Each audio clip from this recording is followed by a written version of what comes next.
Baik.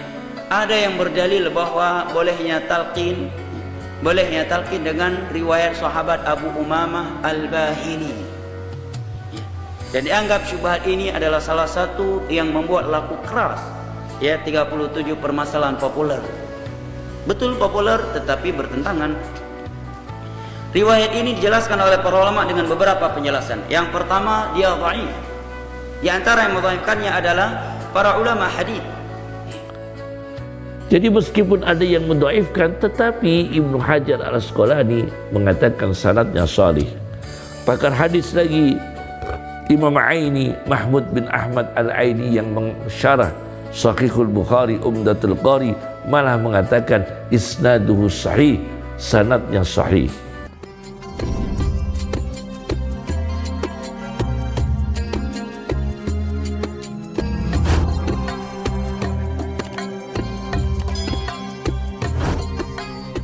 Ada yang berdalil bahwa bolehnya talqin dengan riwayat sahabat Abu Umamah Al-Bahili. Dan dianggap syubhat ini adalah salah satu yang membuat laku keras. 37 permasalahan populer. Betul populer tetapi bertentangan. Riwayat ini dijelaskan oleh para ulama dengan beberapa penjelasan. Yang pertama, dia dhaif. Di antara yang mendhaifkannya adalah para ulama hadis. Kemudian andai kata hadis tersebut dikatakan riwayat tersebut itu sahih, maka itu perbuatan sahabat Abu Umamah Al-Bahili. Sedangkan sumber hukum dalam Islam Al-Quran, hadis, ijma' atau qiyas yang sahih. Adapun perbuatan oknum sahabat harus didukung oleh dalil Al-Quran dan hadis. Apalagi perbuatan oknum sahabat tersebut bertentangan dengan perbuatan sahabat yang lain. Kata Syekh bin Baz dan ulama yang lain, Khulafa ar-Rasyidun tidak melakukan apa yang dilakukan oleh Abu Umamah Al-Bahili. Abu Bakar enggak, Umar enggak, Utsman enggak, Ali enggak. Sahabat-sahabat yang lain enggak, mayoritas para sahabat tidak melakukannya. Sekarang kita ingin mengikuti perbuatan mayoritas sahabat ataukah satu oknum sahabat? Itu pun beliau diperintahkan untuk membaca Al-Quran, bukan talqin. Bagaimana hukumnya talqin kepada mayit yang sudah meninggal dunia dan sudah dikubur, yakni membimbing kalimat-kalimat thayyibah talqin setelah mayit dikubur. Saya baca di dalam sebuah literatur hadis karya Imam Tabarani dalam kitabnya Al-Mu'jamul Kabir karya At-Tabarani di jilid 8 halaman 249-250. Riwayat dari Abi Umamah, ada hadis Nabi sallallahu alaihi wasallam ketika mayit setelah dikubur dan diratakan dengan tanah di atas kuburnya, maka satu di antara yang hadir itu memberikan talqin. Kata Rasulullah sallallahu alaihi wasallam, "Faliyaqum ahadukum ala ra'si qabrih." Maka hendaknya berdiri salah satu kamu sekalian di atas ala ra'si qabrihi, pada bagian atas kepala kuburnya mayit. Summal yaqul, kemudian berkata, "Ya fulan nabna fulanah," wahai mayit bin ibunya mayit. Ketika dipanggil pertama ini, kata Rasulullah, fa innahu yasma'uhu wa la yujib. Mayit itu mendengar panggilan itu, tapi tidak bisa menjawab. Kemudian dipanggil yang kedua, summa yaqul, kemudian orang itu memanggil yang kedua, ya fulan abna fulanah, wahai mayit bin ibunya. Fa innahu yastawi qa'idan. Maka mayit yang ada di dalam kubur itu tegak lurus duduk, posisi lurus duduk, Panggilan yang ketiga, summa yaqulu ya fulana ibna fulana. Kemudian yang memanggil tadi mengatakan wahai mayit bin ibunya, maka mayit menjawab, fa innahu yaqul arsyidna rahimakallah. Mayit menjawab, bimbinglah kami, tunjukkan kami, semoga kamu dirahmati Allah. Ini kebutuhan mayit, talqin itu. Bagaimana menurut pandangan para ulama tentang hadis tersebut? Saya baca di dalam kitab At-Talkhisul Habir karya Ibnu Hajar Al-Asqalani, sebuah kitab riset ilmiah dari ahli hadis dunia. Ibnu Hajar Al-Asqalani, pengarang Fathul Bari, At-Talkhisul Habir, jilid 3, halaman 1245-1246. Di sini dijelaskan, wa yustahabbu ayyulaqqanal mayyit ba'da dafni, dan disunahkan mayit ditalkin sesudah dimakamkan. Kemudian berdasarkan hadis tersebut, hadis di atas tadi, yaitu riwayat At-Tabarani dengan redaksi talqin yang telah ditetapkan Rasulullah SAW. Bagaimana kualitas hadisnya? Ibnu Hajar Al-Asqalani mengatakan wa isnaduhu salih, sanadnya hadis salih, baik. Jadi tidak didhaifkan oleh Ibnu Hajar Al-Asqalani, meskipun sebagian ulama mendhaifkan.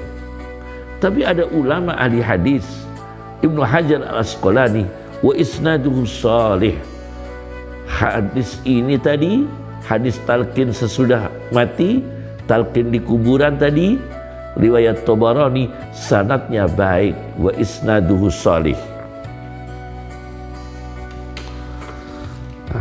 Yang ketiga, penilaian sanad hadis bukan hanya salih, bahkan ada yang mensahihkan sanadnya hadis itu.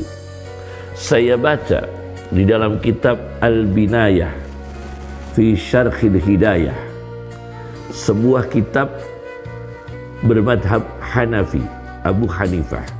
Al-Binayah fi Syarhil Hidayah, karya Mahmud bin Ahmad Al-Aini, pengarang kitab Umdatul Qari Syarah Sahihul Bukhari.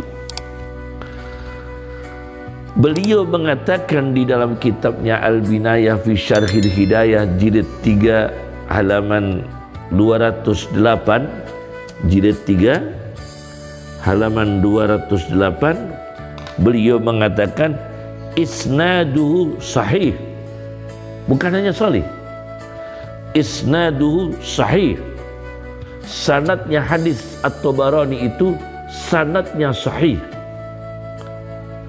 Jadi meskipun ada yang mendhaifkan, tetapi Ibnu Hajar Al-Asqalani mengatakan sanadnya sahih. Pakar hadis lagi Imam Aini, Mahmud bin Ahmad Al-Aini, yang mensyarah Sahihul Bukhari Umdatul Qari, malah mengatakan isnaduhu sahih, sanadnya sahih. Ini yang ketiga. Yang keempat, Ibnu Taimiyah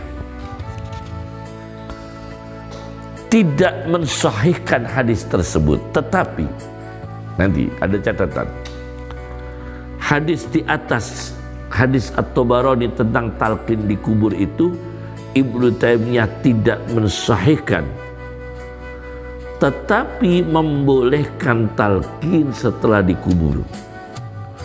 Bahkan memberikan catatan hadis yang isyaratnya manfaat talqin, manfaat talqin sesudah dikubur. Ini Ibnu Taimiyah memberikan isyarat, memberikan catatan.